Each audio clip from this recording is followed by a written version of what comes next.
máquina muy rara, muy poco común. American Typewriter número 5, New American, conocida como New American, Chicago, Illinois, Estados Unidos. No hay teclas, este es el mecanismo de selección y pulsado de tecla. El carro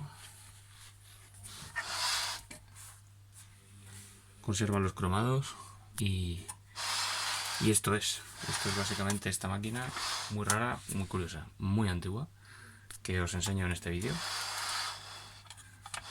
Espero que os guste. Para más máquinas de escribir y demás objetos podéis visitar mi canal y suscribiros. Un saludo, Orecalle.